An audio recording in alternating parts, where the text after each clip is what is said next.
Very good morning, we're live. Chris on Chris's Real Talk. It's the 11th. Done a video this morning on Facebook. So, doing something different today. I'm out and about. For those of you who know London landmarks, that there is St Thomas's Hospital. We are on Westminster Bridge. There is the Houses of Parliament. There is County Hall and the London Eye. So, I'm out and about, and I have got a lot on today. I'm going to be going down to King's Cross for around about 1:30, 2 o'clock.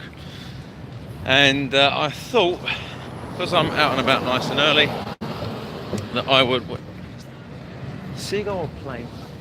Plane. I'd get off at Westminster, because I'm hoping that down at Westminster there'll be the same people that have been here for the last week, because I drive across this bridge every day. And you've got the Leave Means Leave Brexit campaigners. Now, for those of you who watch me on a regular basis, you'll know that I voted to leave. I've got justification to, vote for that. But that was my choice. That was entirely my choice. It was my democratic right to vote that way. For many, many, many different reasons, which I'm not going to go into at the moment. But it seems to me like there's been a bit of it's almost like sabotage in regards to Brexit. I just don't think it's being dealt with correctly. I still say that all of this was caused by David Cameron throwing his toys out the pram when he didn't get what he wanted. Bit of a piss take, really. And what would have happened if Farage had won that general election? If, because he campaigned for 25 years to leave the European Union. He did, and he got what he wanted eventually. But what if he'd become Prime Minister? Would he have had a plan? I think he would have. I think Farage would have had a plan. I think he would have had something sorted out a long time ago in regards to some kind of Brexit deal. So let me tell you what. That's it, we're back. I was connecting to Wi-Fi for some reason. So we look at this, we've got Big Ben. It's covered in scaffolding and will be covered in scaffolding for the next at least 3 years, where it's having a major renovation project going on. Big Ben, and a lot of the structure of this, look at that, the size of that, look. It is getting renovated, restored, and slightly changed in front, is what's happening with Big Ben. So I'm hoping that these, I'm not sure if they're activists or demonstrators or whatever, I'm not sure if they're going to be down here at the moment, because I'm actually taking this as a bit of maybe they're here, maybe they're not sort of thing. So this is what's going to happen. If I can find them, I want to talk to them. Whether they want to talk to me or not is another story altogether. But I'm going to try. I want to find out what their views are, because I voted to leave. Leave does mean leave.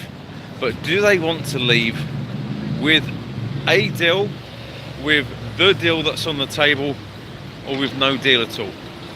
You see, I'm quite happy to leave with no deal, because we are British, we are resilient, and we're adaptive. And sooner or later, with it 2, 3, even 5 years down the line, things will get better. And they are here. I can see they're over there at the moment. Let me see if they're down by number 10. Do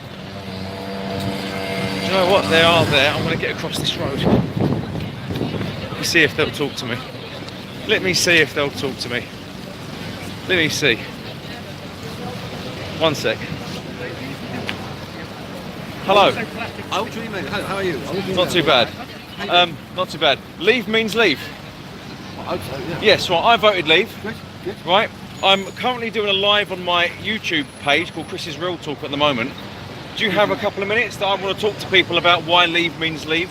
Yeah, Is there someone I can speak to? Because I voted leave for my own selfish reasons, but yeah. I want your opinion or someone's opinion on whether it's good to leave with a deal, with no deal, or with the deal. Yeah, can you hold? Can you stand there 1 second? Of course I can. I'll tell you why, because they have these red cap wardens up there. Oh really? If too many cluster around here, then they come up with a form and say you've got to sign it. Presumably they're covering themselves in case anything's damaged. So if they come up, I don't want to get you in trouble. No, I don't. You might see. In fact, what we'll do is.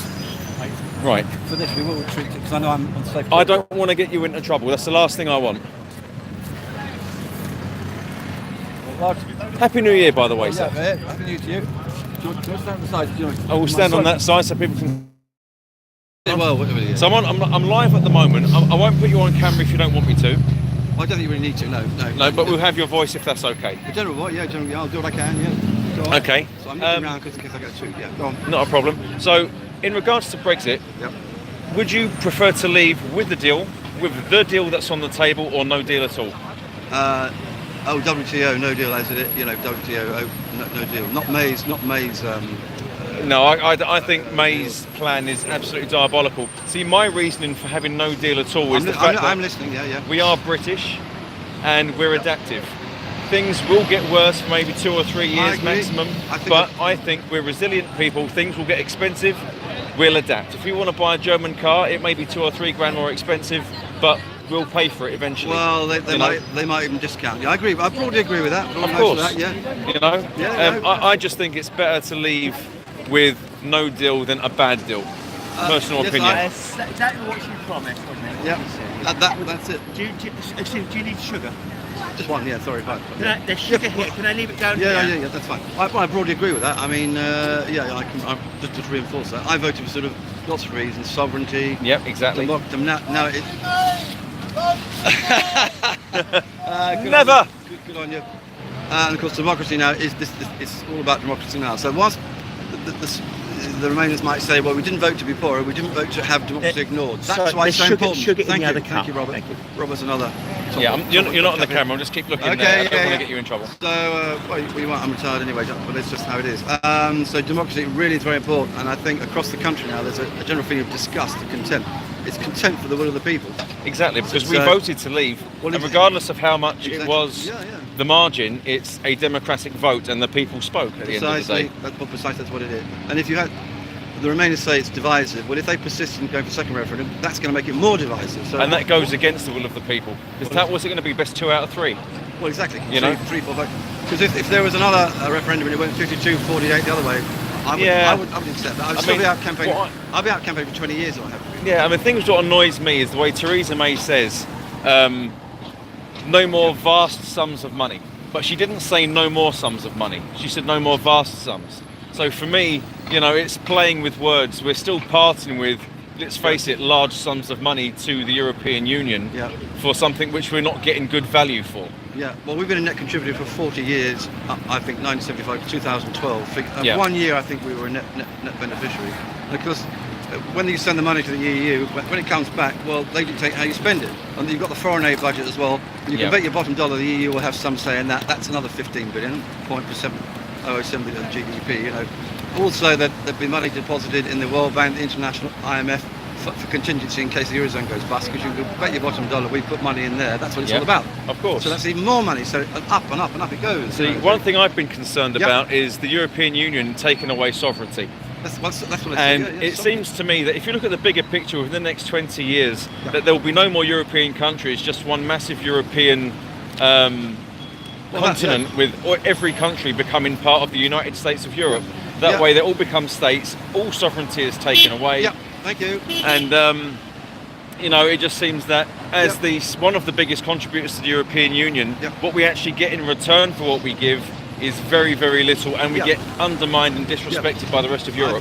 I think there has some good things in the past. For the last 20 years, our economy has grown just as well as the Italian or the German economy. It's time to move on. If it's a mistake and they want to go back, have another referendum in 10, 15 years' time, review it, but not now. But I agree on the sovereignty issue. It's just, I happen to think that you should put. I tend to go. I want to start with the nation state as a viable unit, and then cooperate, not be part of the EU, which is a sclerotic, dysfunctional construct. Well, it's a terrible bureaucracy, is what it is. Well, there's that as well. Yeah. So, and a £2 million wine cellar. Lovely. Well, yeah, exactly. So, I mean, the fact that we spend, I believe, was it 12 to 13 billion pounds per year on what? Well, It's at least, it's at least 10 that I'll come to. Yeah, given, I mean, we are the second, I believe, biggest contributor to the European Union. We are the second, yes, that's correct, I think. Yes. Which is absolutely huge, which is going towards, which has been proven now, a European army. Why would you reckon there would have to be a European army? Well, I don't. I think. Well, when the Remainers say that, I think it's NATO by and large, and we should pay. We're paying 2%, but a lot of Germany's not paying their 2% of GDP. No, that's not right. They're not paying the 2%. I'm saying it's not right for them to do that. I'm saying it's, I'm not saying you're wrong. What they're doing isn't right. But if you have, I see what you mean. That's right, Yeah. correct. But if you have an EU army, EU foreign policy, the EU has not got a good track record on foreign policy, and if they have any hassle with the Russians, then we get dragged into it. Of course. No disrespect to German or Dutch generals who have an EU army. If I had a son or a grandson, they've had no military experience in the last 70 years of fighting a campaign. So, we have. That's right. I wouldn't want a son or a grandson of mine to say, in an army commanded by a German or Dutch general. Now, they may be very good. I mean, I'm not being funny. My granddad, rest his soul, would be turning in his grave if that was the case. Well, yeah. So, when I'm out here, so my father was. I'm thinking, what on earth? He was conservative with a small c. What the hell would he be thinking of all this nonsense? Of course. We all thought it was trading, and then of course there's fisheries. That was Ted Heath. So that was he gave a 10-year. He said we can vote in 10 years' time if we wanted to sort of give our fisheries and pull the sovereignty, as it were, And of course, they voted to take our fisheries because we want them back. Of course, In regards to the Brexit, the so-called divorce bill of £39 billion. What are we getting? Yeah, I mean, would you not think it'd be fairer for the European Union to waive that, providing we allow them to fish our waters?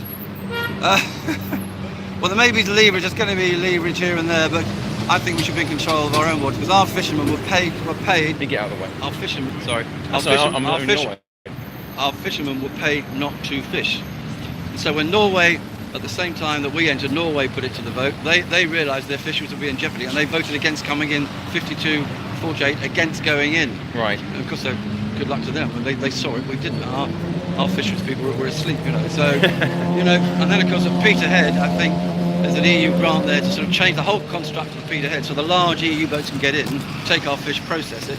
Yet our fishermen can't go out to sea. I mean, that's just crazy. No. I hope I'm right on this one. I don't. It's just ridiculous. If push came to shove and you thought that we could buy ourselves more time to get a better deal, do you think it would be good to revoke Article 50 and then implement it again to gain the next 2 years? It just prolongs uncertainty, and that's not what business wants anyway. No, it's best to get knowing that mistakes we've made over the last 2 years, do you reckon it might be a good idea to revoke it, then put it back in place and start again? If it's legally binding, then you can put it back in place within 3 months, but it's got to be legally binding because any ambiguity, as you know, in the withdrawal draft agreement, it's all ambiguous language, so both sides can interpret how they want. It has to be really clear, so we understand each other totally. Otherwise, have to be very careful. Some of these questions are given to me by my viewers. So I've been meaning to come down here all week. Well, you should come down again on Monday and Tuesday. There are some levers up that way. If you got there, you've seen them, have you? I have. I drive the number 12 up and down every day. I've been giving you a toot every day. Oh, it was me. Very good. Not a problem. Yeah. Well, we will be here 6-7 hours today, and again all day Monday and all day Tuesday. Nicely spread out and stuff. Excellent. And well, of course, right. It's been absolutely fantastic talking to you. What's your first name, sorry? My name's Chris. I'm on Chris's Real Talk on YouTube and Facebook. Okay. I'm not going to get your face in here, but what I am going to say is leave means leave. Yep. Thank you.